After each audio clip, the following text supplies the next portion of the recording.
বেহাল রাজ্য সড়ক, ধুলোয় অতিষ্ঠ রাস্তার পাশে বসবাসকারীরা। ধুলোর জেরে অসুস্থ হয়ে পড়ছে ছোট থেকে বড় সকলেই, আর তাতেই ক্ষোভ বাড়ছে মানুষের মধ্যে। রাস্তার হাল না ফিরলেও রাস্তা নিয়ে সরু শাসক বিরোধীর তরজা। ঘটনা হুগলির পুরসুরা ব্লকে।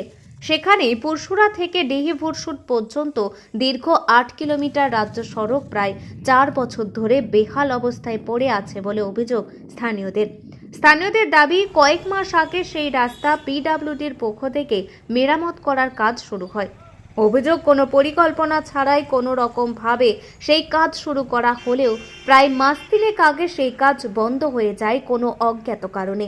ওই রাজ্য সড়ক হুগলির পুরসুরা থেকে হাওড়ার উদয়নারায়ণপুরের সহজেই যোগাযোগের একমাত্র মূল রাস্তা। ফলে পিচ দেওয়ার আগের অবস্থায় ব্যস্ততম রাজ্য সড়কে কাজ বন্ধ হয়ে যাওয়ায় স্বস্তির জায়গায় সেই রাস্তা এখন মানুষের কাছে দুর্বিষহ হয়ে উঠেছে। রাস্তায় পিচ না দেওয়ায় একদিকে যেমন ফের রাস্তায় বড় বড় গর্ত তৈরি হয়েছে, তেমনই সেই রাজ্য সড়ক দিয়ে ছোট বড় গাড়ি চলাচল করায় ধুলোয় ভরে যাচ্ছে এলাকা। আর তাতেই অতিষ্ঠ হয়ে উঠেছে রাজ্য সড়কের পাশে বসবাসকারী মানুষজন। ধুলোয় যেমন তাদের বাড়িতে ভর্তি হয়ে যাচ্ছে, তেমনি সেই ধুলো তাদের খাবারে মিশে যাচ্ছে। এতে করে তাদের একদিকে শ্বাস নিতে যেমন সমস্যা হচ্ছে, তেমনি ছোট থেকে বড় সকলেই অসুস্থ হয়ে পড়ছে। আবার সেই রাজ্য সড়কের জায়গায় জায়গায় বড় বড় গর্ত হয়ে যাওয়ায় ঝুঁকি নিয়ে রাস্তা চলাচল করতে হচ্ছে বলেও অভিযোগ গাড়ি চালক সহ পথচারীদের। মাসের পর মাস কেটে গেলেও সেই সমস্যার সমাধান না হলেও রাস্তাকে ঘিরে শুরু হয়েছে শাসক বিরোধী তরজা। রাস্তার কাজ বন্ধর জন্য তৃণমূল নেতার কাটমানি চাওয়াকে দায়ী করেন পুরসুরার বিজেপি বিধায়ক বিমান ঘোষ। অন্যদিকে বিজেপির এই অভিযোগকে পাত্তা না দিয়ে এই রাস্তা খারাপের জন্য বন্যাকে দায়ী করেন আরামবাগের সাংসদ মিতালি বাগ।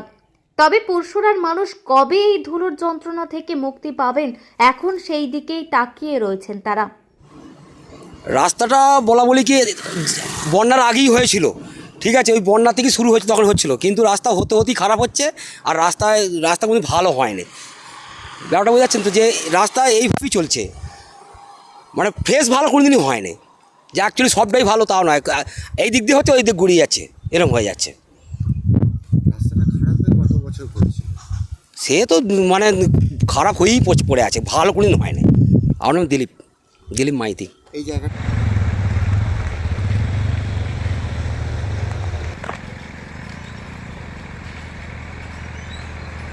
বছর 4 বছর রাস্তা খারাপ ছিল, তারপরে স্যাংশন হওয়ার পরে এই রাস্তাটা আপনার কাজ শুরু হলো, কিন্তু কাজ ভালোভাবেই হচ্ছিল, জিএসবি পর্যন্ত ভালো কাজ হয়েছে। তারপরে বর্ষা পড়লো আর পুজো টুজো এসে গেল, কাজ হলো না। তারপরে বন্যা শুরু হলো, কাজ হলো না। তারপরে পুজো হয়ে গেছে, আজকে 2 মাস হয়ে গেল, প্রায় 1.5 মাস। তারপরে কোনো পাত্তা নেই। আমি মাঝখানে শুনলাম ইন্সপেকশনে ছিল, ওরা ইন্সপেকশন করে আর তো চেক করেছে, আর তো আর জিএসবি চেক করে ওরা স্যাংশন করেনি যে কাজ আবার নতুন করে মানে অনেকটা স্ট্র্যাপিং করে তুলে ভালো করে কাজ করতে হবে। কারণ এরকম রাস্তা কন্ডিশন বহু জায়গায় গর্ত হয়ে গেছে, আগের মতো 4 বছর আগে কন্ডিশন এসে গেছে। প্রবলেম হচ্ছে এদের ব্যাপার স্যাপার কিছু বুঝছি না, কোনো খবরও নেই। এই ইন্সপেকশনের গাড়ি মাঝে মাঝে ঘুরে যায় এই পর্যন্ত। তো আলটিমেট না, জিএসবি পর্যন্ত জিএসবি মানে পিচের আগে, পিচ হওয়ার আগে পর্যন্ত কাজটা হয়েছিল। পিচটা তো বর্ষা পড়ে গেল আর কাজ করলো না। এই সামনে এদের ক্যাম্প আছে, ক্যাম্পে মালপত্র প্রচুর পড়ে আছে, এদের ব্যাপার স্যাপার পেয়ে যাচ্ছে না, কোনো খবর নেই। কবে হবে তাও জানি না, এই পড়ে আছে এই অবস্থার মধ্যে, কাজ বন্ধ হয়ে পড়ে আছে। কবে হবে কেউ জানে না। আপনার ডিপার্টমেন্টে খোঁজ খবর কি নিয়ে দেখুন, এটা পিডব্লিউডি রাস্তা কী করবে। হ্যাঁ, এই তো 4 বছর আগে সেই সব কন্ডিশন আছে। এতটা যে কাজ করেছে, রাস্তাটা চওড়া হয়েছে ঠিক আছে, কিন্তু রাস্তা অবস্থা খারাপ। ওই মোটামুটি 60% জায়গা খারাপ হয়ে গেছে। রাস্তায় সবারই অসুবিধা হচ্ছে, মানে দুর্ঘটনা ঘটার মতো পরিস্থিতি তৈরি হয়ে গেছে। এরকম নাম তাপস রোজা। রাস্তায় বেশি শ্বাসকষ্ট বেশি হচ্ছে। এই শ্বাসকষ্ট, নিঃশ্বাস নিতে গেলে প্রচুর কষ্ট হচ্ছে ধুলোর জন্যে।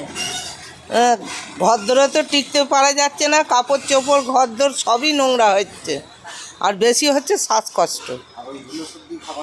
খাবার খেতে হচ্ছে, এই যে ভাত বসানো হচ্ছে, ভাতের হাঁড়িতে পড়লে ভাতগুলো কি ফেলে দেবো?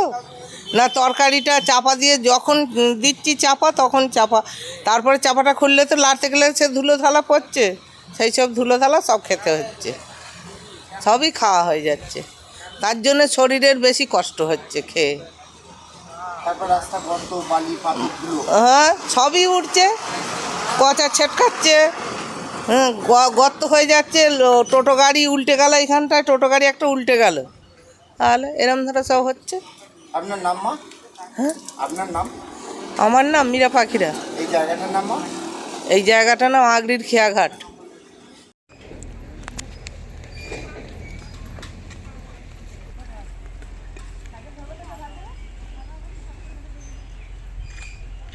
এই রাস্তা তো এই পুরসরা থেকে যাচ্ছে পুরো কোথায় যাচ্ছে উদয়নারায়ণপুর ওইদিকে পুরো পুরো তো রাস্তা পুরো একদম বেশি একদম খারাপ, প্রচুর খারাপ রাস্তা, এতে আমাদের প্রচুর অসুবিধা হচ্ছে যেতে, প্রচুর গর্ত, প্রচুর প্রচুর খারাপ, অতিরিক্ত খারাপ। আপনি কোথা থেকে কোথায় যাচ্ছেন দাদা? আমি এখান থেকে বর্ধমান যাবো, কি আনতে যাচ্ছেন? বালি আনতে যাচ্ছি। আর এখানে রাস্তাগুলো কিরকম দেখছেন? এইখানে রাস্তা প্রচুর খারাপ, অতিরিক্ত খারাপ রাস্তা এখানে, হ্যাঁ, প্রচুর গর্ত, পাথর বেরিয়েছে, প্রচুর অসুবিধা হচ্ছে গাড়ি নিয়ে যেতে এখানে। হ্যাঁ আপনার নাম দাদা? আমার নাম জামির হোসেন খান।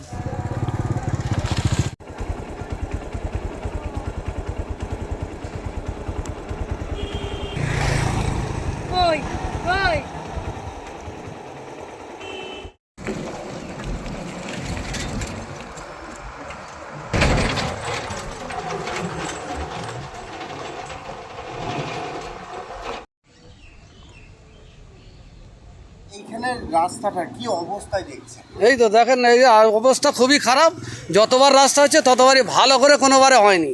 হ্যাঁ ধুলো মানে কাদার সময় তো চলাই যায় না, এই তো এমন কাদা হয় হ্যাঁ যে গাড়ি স্লিপ করে পড়ে যাচ্ছে, এখানে মানুষ পড়ে যাচ্ছে, ওখানে মানুষ পড়ে যাচ্ছে, মোটর সাইকেল থেকে, তারপরে তো এই কাদা হচ্ছে, তারপরে এই যে রাস্তা এখানে সব গর্ত, ধুলোয় মানুষের তো শ্বাসকষ্ট শেষ নেই।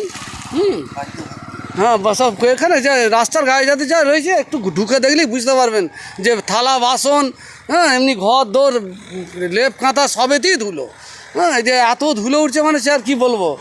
হ্যাঁ ওই যে যে রাস্তা যতবার হচ্ছে ততবার কোনোবারে ভালোভাবে আর হলো না রাস্তা। রাস্তাটা ভালো করে হলে এই ধুলো নিঃশ্বাস এই সবগুলো আর হয় না। এই দেখো ওপারে রাস্তা হয়েছে, কি সুন্দর ওপারে ওই রাস্তাটা, কত একটা ধুলো ওড়ে না কিছু না, কত সুন্দর রাস্তা হয়েছে। আর এই রাস্তায় সদাই এরকমভাবে করতে করতে কী হলো জানিনি, তবে এবছর একটাই শুধু সুরাহা করে দিলে, এই রাস্তাটা যখন হচ্ছিল একটু উঁচু হলো বলে তাই, নাহলে বন্যায় টোটাল এদিক ভেসে যেত, যে শুধু রাস্তাটা একটু উঁচু হয়ে বন্যাটা রোধ হয়েছিল, এইটাই যা সুরাহা হয়েছিল। নাহলে রাস্তা যদি না করতে লাগতো তাহলে বন্যা টোটাল রাস্তাটাই ডুবে যেত, ডুবে গিয়ে এদিকে বন্যা ঢুকে যেত। এইটাই আমার নাম বাবলু পাখিরা।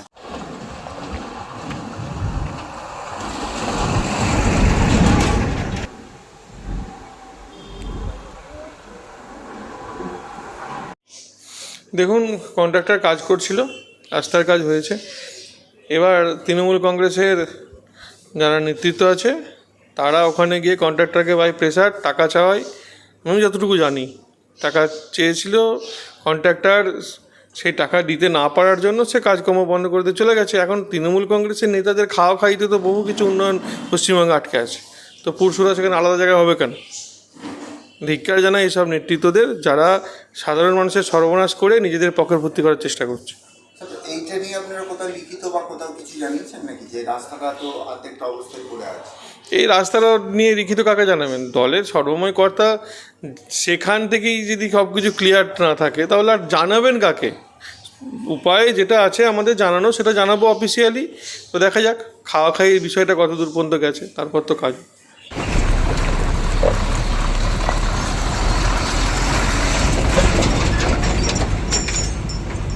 প্রথম কথা আমি একটা কথা বলি যে বিরোধীদের মানে প্রধান ভাষাই হচ্ছে অভিযোগ করা, দোষারোপ করা, কাজের কাজ কিছু নেই।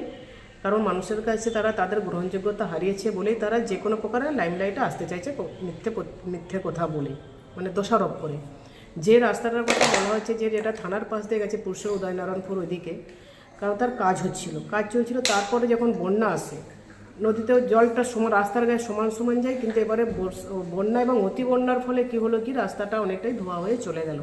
আমি ইতিমধ্যে গিয়েও ছিলাম, বা কথাও বলেছি ওনাদের সাথে যে যত তাড়াতাড়ি বা রাস্তাটার একটা চেকিং চলছে, একবার একটা চেকিং চলেছে বা সেটা কত দ্রুত, সামনের সোমবার মঙ্গলবারে আরেকটা চেকিং আছে বা আরেকটা মিটিংও রয়েছে, কিন্তু আমরা চাইছি যে ওটা একটা খুব সুন্দরভাবে স্থায়ীভাবে যেটা ভালোভাবে করা যায় উন্নত মানের, তার পরিকল্পনাও চলছে। তো সেটা খুব শিগগিরই আমরা রেজাল্ট পাবো। আর যদি বন্যা না হতো তাহলে আমার মনে হয় রাস্তাটা অত বিধ্বস্ত অবস্থায় যেত না। শুধু ওইটা নয়, আপনারা দেখবেন খানাকুল, পুরসুরা, আরামবাগ, আরান্ডি 1-2 বা আমার আশপাশ গোঘাট যাই বলুন না কেন, হরিণকোলা, সমস্ত রাস্তায় কিন্তু বন্যার জন্যই কিন্তু বেশি ভাঙাচোরা অবস্থায় আছে।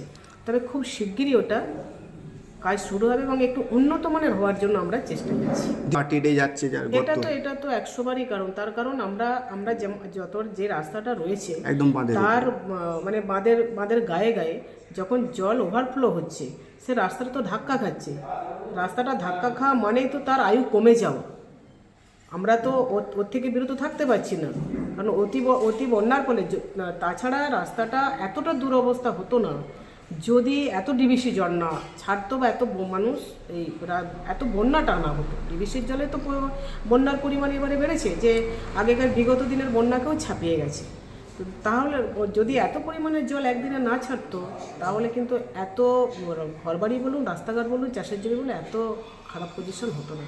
যেটায় জল যাচ্ছে ধরে রাখতে পারবে না রাস্তা, কখনোই সম্ভব নয়। তার উপরে জল সমুদ্রের মতো জলের ঢেউ আছাড় খাচ্ছে, সেটা একটু সম্ভবই না রাস্তার মতো একটা জিনিসকে সে ধরে রাখার, যার কারণে এত ক্ষতি বাড়বে, যার জন্য এত ক্ষতি হয়ে আসছে, গর্ত হয়ে যাচ্ছে, দিকে দিকে গর্ত হচ্ছে। তবে খুব তাড়াতাড়ি একটা উন্নত মানের আমরা কিছু দেখতে পাবো, সেটাও একটা প্রচেষ্টা চলছে বা ইতিমধ্যে একটা সুপার চেকিং হয়েওছে, বা সোমবার দিন আরও ভালো রেজাল্ট একটা পাবো।